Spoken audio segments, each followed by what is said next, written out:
Hello guys, welcome back to our channel. അങ്ങനെ ഹരിയുടെയും നിത്യയുടെയും വിവാഹദിനം വന്നെത്തിയിരിക്കുകയാണ്. അങ്ങനെ ഹരി നിത്യയുടെ കഴുത്തിൽ താലി ചാർത്തുകയാണ്. പരസ്പരം ഹാരങ്ങളും അണിയിച്ചതിന് ശേഷം രാമകൃഷ്ണൻ രണ്ടുപേരോടും നന്നായി പ്രാർത്ഥിക്കാൻ പറയുകയാണ്. തുടർന്ന് നിത്യ പറയുകയാണ്, കുട്ടികൾക്ക് സന്തോഷമായി കാണുമല്ലേ? ഹരി എന്നോട് ക്ഷമിക്കണം. എൻ്റെ ഭർത്താവ് മരിച്ചതായി എനിക്ക് ഇപ്പോഴും അംഗീകരിക്കാൻ സാധിച്ചിട്ടില്ല. ആയിക്കോട്ടെ, എന്നെ സംബന്ധിച്ച് നിത്യയുടെ കഴുത്തിൽ താലി കെട്ടിയത് അമ്മയാണ്. പക്ഷേ എൻ്റെ താലി വീഴാൻ യോഗ്യയായിട്ടുള്ള ആളും താൻ മാത്രമാണ്. ജീവിതത്തിൽ ഒരിക്കലും താനത് അഴിച്ചു മാറ്റരുതെന്ന് ഞാൻ ആഗ്രഹിക്കുന്നു. എന്നെങ്കിലും തനിക്കത് വലിച്ചെറിയണമെന്ന് തോന്നുകയാണെങ്കിൽ എന്നെ ഓർത്താൽ മതി, എൻ്റെ സ്നേഹത്തെക്കുറിച്ചും ഓർത്താൽ മതിയെന്ന് ഹരി വിഷമത്തോടെ നിത്യയോട് പറയുന്നു. തുടർന്ന് ഭഗവാന്റെ മുന്നിൽ നിന്ന് കരഞ്ഞുകൊണ്ട് പ്രാർത്ഥിക്കുകയാണ് നിത്യ. പിന്നീട് കാണിക്കുന്നത് ഹോസ്പിറ്റലാണ്. ജീവന്റെ എല്ലാ രോഗങ്ങളും മാറിയിട്ടുണ്ടെന്നും അല്പം ദേഷ്യം മാത്രം കൺട്രോൾ ചെയ്താൽ മതിയെന്നും ഡോക്ടർ പറയുന്നു.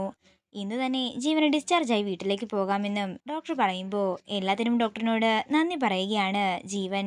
ജീവൻ ഡിസ്ചാർജ് ആകുമ്പോൾ വിളിച്ചു പറയണമെന്ന് അമ്മ പറഞ്ഞിട്ടുണ്ടായിരുന്നെന്ന് പറയുമ്പോൾ അമ്മയെ വിളിച്ചു പറയേണ്ടെന്നും ഞാനൊരു സർപ്രൈസ് ആയിട്ട് അങ്ങോട്ടേക്ക് ചെന്നേക്കാമെന്നും ജീവൻ പറയുന്നു.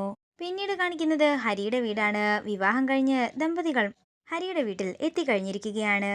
ഹരിയെയും നിത്യയും കണ്ട് ഞെട്ടലോടെ നിൽക്കുകയാണ് വീണ. തുടർന്ന് നിത്യ വീട്ടിലേക്ക് പോകാൻ ഒരുങ്ങുമ്പോ കല്യാണി ചോദിക്കുകയാണ്, അല്ല അമ്മ എങ്ങോട്ടേക്കാ പോകുന്നത്? അമ്മ ഇനി തൊട്ട് ഞങ്ങളുടെ കൂടെയല്ലേ താമസിക്കേണ്ടത്? ഇത് കേൾക്കുന്ന ആദ്യം ചോദിക്കുകയാണ്, അതെ അമ്മേ, ഇവിടെ വിളക്കൊക്കെ പിടിച്ച് ഇവിടുത്തെ വീടിന്റെ അകത്തേക്കല്ലേ കയറേണ്ടത്? മക്കൾക്ക് വേണ്ടി അതും കൂടി ചെയ്യാൻ സുജാത പറയുമ്പോൾ ഞാൻ ഇപ്പോൾ വരാമെന്ന് പറഞ്ഞ് രാമകൃഷ്ണൻ വീടിന്റെ അകത്തേക്ക് പോകുന്നു. അങ്ങനെ രാമകൃഷ്ണൻ നിത്യയ്ക്ക് നിലവിളക്ക് കൊടുക്കുമ്പോൾ നിത്യ ആദ്യമൊന്നും മടിക്കുന്നുണ്ടെങ്കിലും തുടർന്ന് നിലവിളക്കുമായി നിത്യ അകത്തേക്ക് കയറുകയാണ്. അതേസമയം ഇതെല്ലാം കണ്ട് ദേഷ്യത്തോടെ നിൽക്കുകയാണ് ജ്യോതി.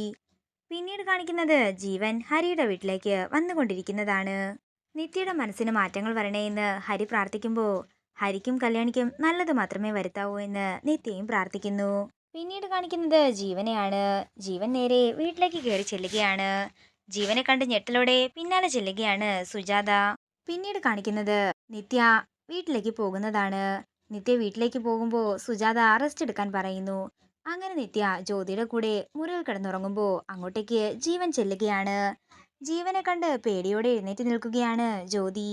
എന്നാൽ ജീവൻ വന്നതുപോലും അറിയാതെ സുഖനിദ്രയിലായിരുന്നു നിത്യ.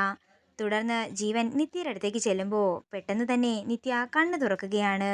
ജീവനെ കണ്ട് ഞെട്ടലോടെ നിൽക്കുകയാണ് നിത്യ.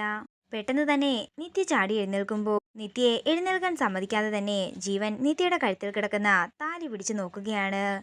അതേസമയം ഇതെല്ലാം പേടിയോടെ നോക്കി നിൽക്കുകയാണ് സുജാത. ജീവനിൽ നിന്നും നിത്യയെ രക്ഷിക്കാൻ ഹരിക്കാകുമോ? വരും എപ്പിസോഡുകളിൽ കാത്തിരുന്നു കാണാം. മറക്കാതെ സബ്സ്ക്രൈബ് ചെയ്യുക. വീഡിയോ ഇഷ്ടമായെങ്കിൽ മറക്കാതെ ലൈക്ക് ചെയ്യുക, ഷെയർ ചെയ്യുക, കമന്റ് ചെയ്യുക.